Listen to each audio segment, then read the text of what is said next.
Warahmatullahi wabarakatuh. Perkenalkan nama saya Seto Gisati dengan NIM L0112511072.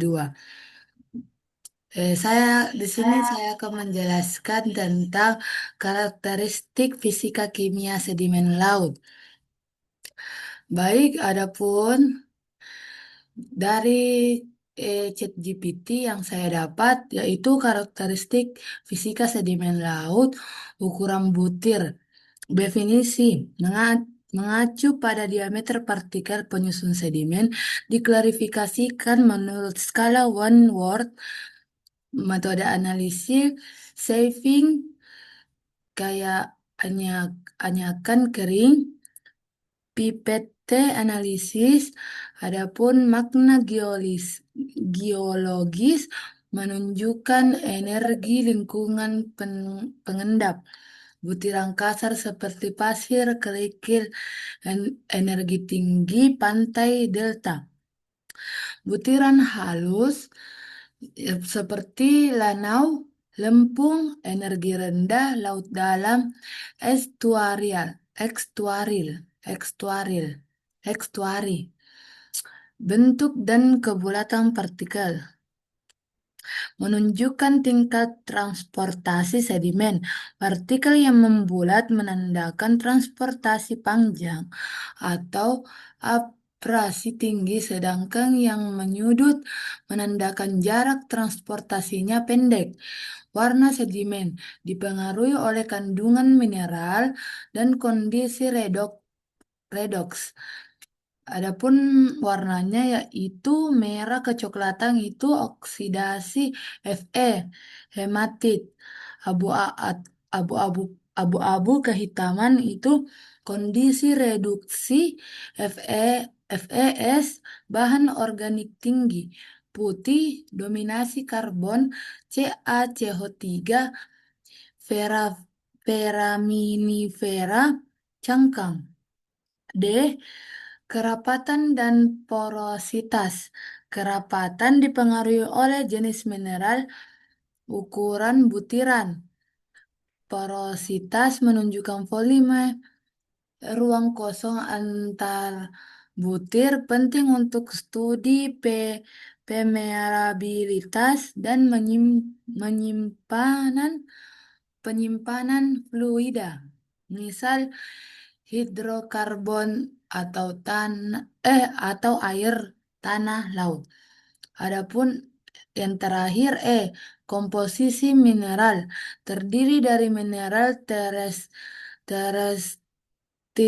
terestrial, kuaras, feldspar, mika, dan biogenetik dapat didefinisikan melalui X-ray, di direction X atau bisa XRD atau vitrografi.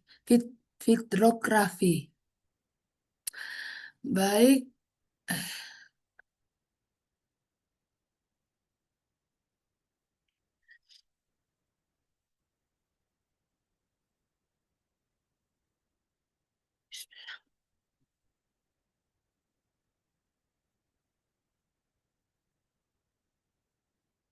materi kedua yaitu saya dapat dari ChatGPT yaitu karakteristik kimia sedimen laut. Kandungan bahan organik berasal dari sisa organisme laut seperti fitoplankton, zooplankton, dan alga.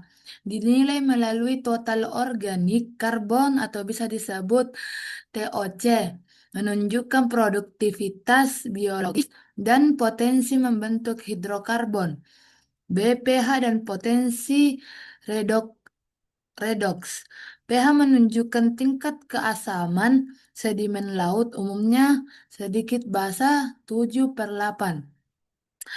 Nilai nilai E nilai EH menggambarkan kondisi oksidasi reduksi. Nilai tinggi oksidatif Fe3+.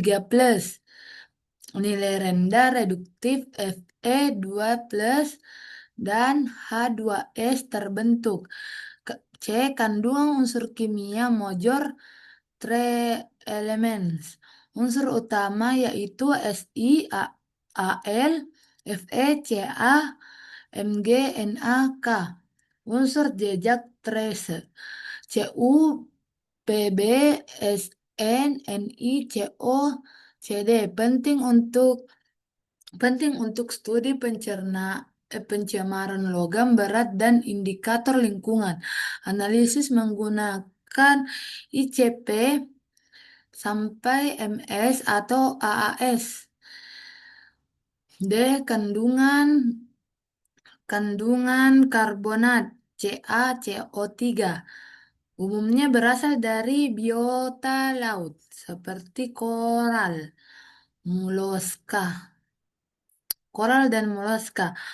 Presentase karbonat menunjukkan zona di posisi biogenetik semakin dalam laut, biasanya kadar CaCO3 menurun akibat dissolution di bawah karbonat komponen atau bisa disebut CCD.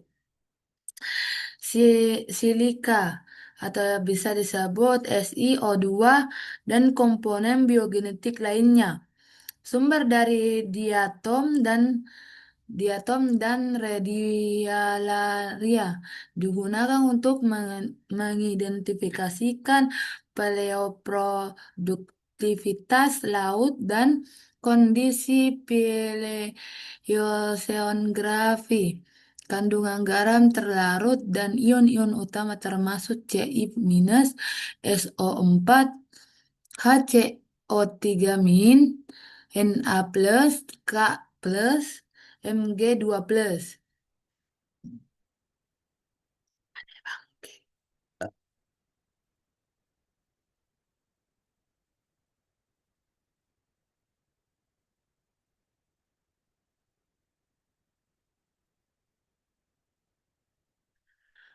Adapun dari yang materi saya dapatkan dari buku, yaitu menurut Severdub 1942,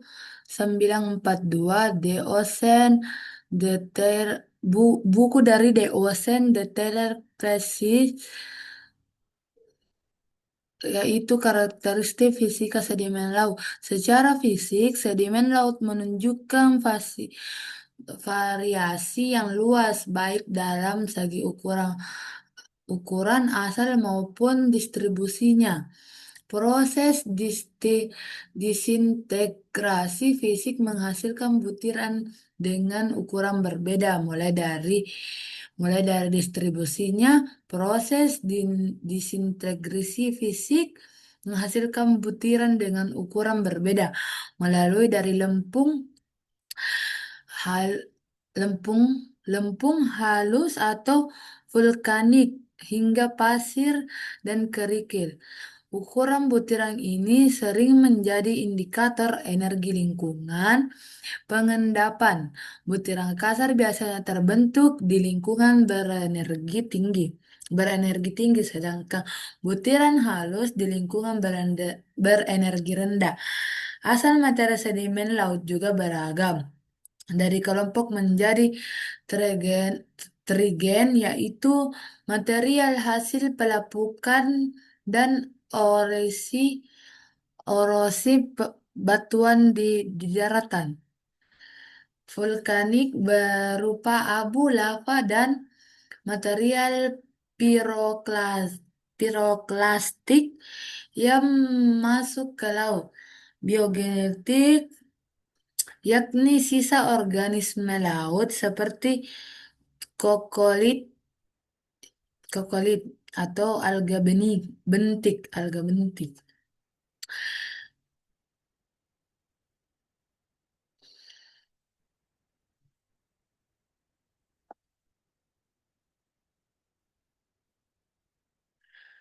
Adapun karakteristik kimia sedimen laut terbentuk melalui proses pelapukan, presipitasi, dan transformasi mineral. Pelapukan kimia menghasilkan mineral lempung, hidrosida besi atau aluminium, serta alkaloid silika. Proses ini berlangsung dalam dua tahap, yaitu desintegrasi fisik yang memecah mineral menjadi butiran kecil. Yang kedua, pelapukan kimia yang menghasilkan mineral mudah lapuk dan menghasilkan produk akhir pelapukan. Per- Presipitasi kimia di laut juga menghasilkan mineral baru seperti dolomit dan silika amor. Contoh penting adalah endepan karbon di Bahamat yang terbentuk melalui reaksi oksidasi, presipitasi, serta interaksi dengan mikroorganisme. Transportasi kimia juga berperan besar dalam evolusi sedimen laut. Proses ini meliputi perubahan mineral akibat reaksi kimia di laut. B. Peran mikroorganisme yang mempercepat atau mengarahkan transformasi. Tiga.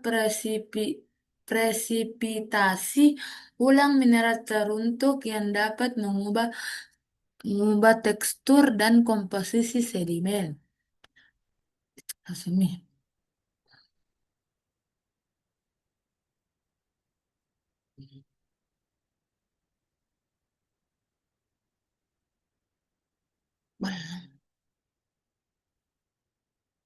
Adapun yang saya dapat dari Google Scholar, Lorem, studi karakteristik sedimen dasar perairan Tanjung Pasir Banteng menggunakan secara fisik karakteristik sedimen menyakup beberapa parameter utama seperti kadar air, berat jenis, ukuran butir, tekstur, sortasi, dan distribusi ukuran butiran. Analisis statistik pada penelitian ini menekankan bahwa faktor-faktor fisik tersebut dapat menggambarkan air di perairan, kecepatan arus, serta tingkat stabilitas dan homogenitas sedimen, misalnya ukuran butir dan sortasi digunakan untuk menilai kekuatan arus serta potensi transportasi sedimen dari darat ke laut. Tekstur sedimen yang biasanya berupa campuran pasir, lumpur, dan kerikil. Komposisi kimia sedimen sangat beruntung pada asal mineral baik dari daratan melalui aliran sungai maupun dari laut melalui proses pelapukan dan biogenik. Komposisi mineral sedimen umumnya terdiri dari SiO2 dan mineral organik seperti humus dan gambus yang memengaruhi berat, jenis, serta warna sedimen. Kandungan organik juga menjadi indikator penting dalam menunjukkan tingkat produktivitas biologis dan kondisi oksidasi reduksi dasar laut.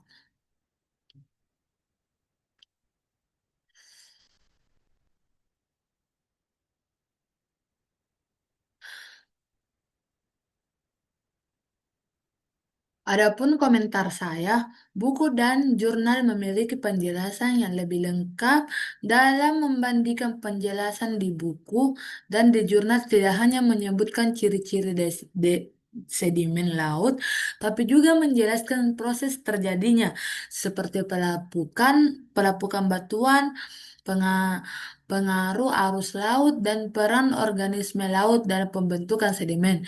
Bentuk buku dan jurnal juga memberikan jawaban berdasarkan penelitian. Hasil penelitian nyata. Ada data lapangan, pengukuran, dan bukti ilmiah seperti hasil analisis ukuran butir, berat jenis, dan kadar air sedimen di lokasi. Di lokasi tentu. Sedangkan jawaban ChatGPT hanya umum dan ringkas. ChatGPT menjelaskan konsep dasarnya saja tanpa memberi alasan ilmiah yang mendalam atau data nyata. Jadi, jadi buku dan jurnal cocok digunakan untuk penelitian dan laporan ilmiah. ChatGPT lebih cocok untuk belajar cepat dan memahami konsep dasar saja sebelum membaca sumber akar. Ya, baik. Itulah hasil presentasi saya. Mohon maaf atas kekurangan dan kesalahan saya. Wabillahi taufiq wal hidayah. Wassalamualaikum warahmatullahi wabarakatuh.